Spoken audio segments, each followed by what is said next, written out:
Tšauki sõbrad ja tere tulemast tagasi minu kanalile. Täna on meil tulemas taaskord üks mega põnev video ja et mitte kauem enam viivitada, hakkamegi kohe pihta. Kõik meist teavad, kui suurejooneline ja vägev on Orlandos asuv Disneyland. Lõbustuspark, mis on nii lapsi kui ka täiskasvanuid lõbustanud juba mitmekümneid aastaid. Ühes Disneylandi põhipargiga ehitati 70-ndatel selle ümber ka mitmeid põnevaid teemaparke, mis olid täpselt sama populaarsed kui ka originaalne Disneyland. Erinevatel põhjustel aga on osad nendest tänaseks hääbunud ja maha jäetud. Pargid on suletud, inimesed on lahkunud, aga atraktsioonid on siiani omal kohal. Tänases videos vaatamegi just neid parke, mis on inimtegevuse poolt hüljatud ja millest lõbu on jäädavalt lahkunud. Aastal 1974 avati Disney Discovery Island, saar, millele sai ligi vaid paatidega ja mis tutvustas külalistele suurel hulgal põnevaid looma- ja linnuliike. Park töötas kuni aastani 1999 ja nüüd seisab see mahajäetuna juba viimased 20 aastat. Huvitav on aga asjaolu, et võsastunud mahajäetud saarel põleb igal õhtul ikka veel elekter, mis nüüdseks juba üsna hirmuäratavaid radasid valgustab.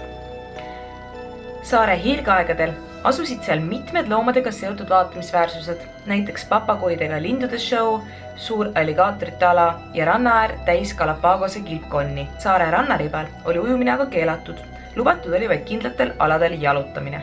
Kahetsusväärsel kombel park aga suleti, sest ligipääs paatidega ei olnud külastajate arvu osas mõistlik ja pargi ülalpidamine muutus lihtsalt liiga kalliks. Kõik loomad ja linnud aga viidi üle teistesse Disney loomaparkidesse. Eriti huvitav on aga asjaolu, et seiklejad, kes on saarele läinud seda uudistama, on rääkinud, et õhtuti on saar eriti hirmuäratav. Kõik elektriseadmed siiani töötavad, kuid saar on inimtühi. Sellele vaatamata on saar täis ikka veel erinevaid linde ja loomasid. Saar pidi olema täidetud paksult erinevate linnuliikidega, mis iga oksaprõgina peale lendu tõusavad. Aastal 1976 avati Disney poolt esimene veepark River Country. Park oli stiliseeritud vana Ameerika stiilis ja väidetavalt võeti šnitti isegi Huckleberry Finni lugudest. Tänasel päeval on pargis olemas siiani kõik, mis avamise ajal. Basseinid on täidetud veega, liumed seisavad omal kohal ja sildid suunavad inimesi erinevatele atraktsioonidele. Sellele vaatamata on park juba tegelikult aastast 2001 suletud ja täiesti inimtühi, seda üsna kahtlastel asjaoludel. River Country veepark disainiti võimalikult loomulikuks ja loodusega mitte vastuoluliseks. Külastajad said nautida veeatraktsioone liivasel ja näiliselt naturaalsete kaljukividega pinnasel, mis tegelikult oli kõik käsitsi valmistatud ja üldsegi mitte päris. Nimelt oli Disneyl oma parkide jaoks kasutuses mitmeid andekaid kunstnikke ja skulptoreid, kes teemaparkide jaoks erinevaid looduselemente valmistasid. Pargis olev vesi tuli kõik aga sisse kõrval olevast Bay järvest.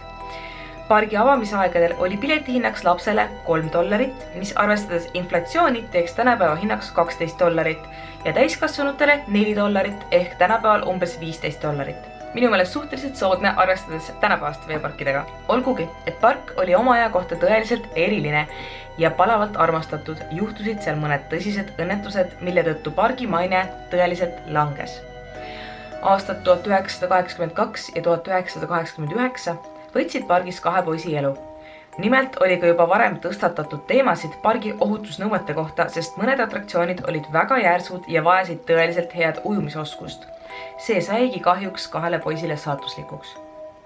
Kõige šokeerivamaks õnnetuseks sai aga ilmselt hoopis juhtum, kus veekogus leiduv surmav bakter võttis taaskord ühe noore poisi elu. Kuna Disney River Country kasutas basseinides kõrval oleva järve vett, pääses veeparki sisse surmav bakter, mis kehasse pääsemisel ründab närvisüsteemi. Et tegemist oli üsna pisikese teemapargiga. Suleti see aastal 2001, sest kasum ei vastanud enam ootustele. Sellest ajast saati seisabki park tühjana ja on jäänud täielikult looduse rüppe.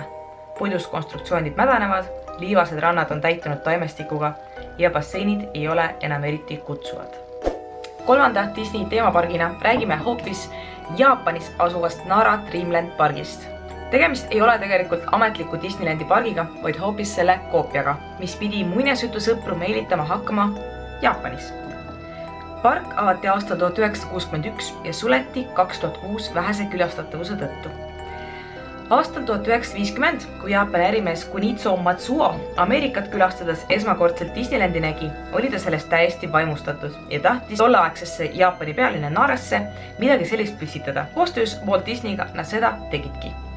Vahetult enne pargi valmimist ei saadud aga ühele nõule Disney karakterite kasutamise tasu osas, mistõttu lõi Nara park Disney teemalisse parki hoopis oma karakterid.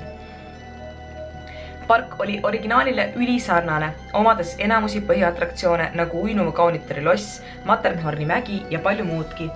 Nara Dreamland oli külastajate seas äärmiselt populaarne, sest USAsse reisimine oli tol ajal pigem keerukas. Aastal 1983 hakkas külastajate arv aga meeletult kiirusel kukkuma, sest Tokyos avati päris Disneyland koostöös Walt Disneyga.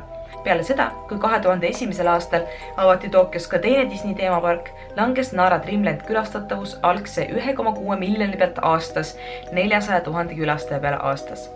Sellest aga kohe kuidagi pargi säilitamiseks ei piisanud. 2004. aastal hakkas park tõeliselt alla käima.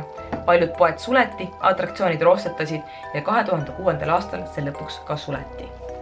Vot sellistest teemaparkidest rääkisingi teile täna. Loodan, et pildid ja need lood olid teie meelest taaskord huvitavad. Kui sooviksite veel lõbustusparkide kohta midagi põnevat, siis jätke kindlasti alla kommentaaridesse teada, kas teile selline temaatika meeldib.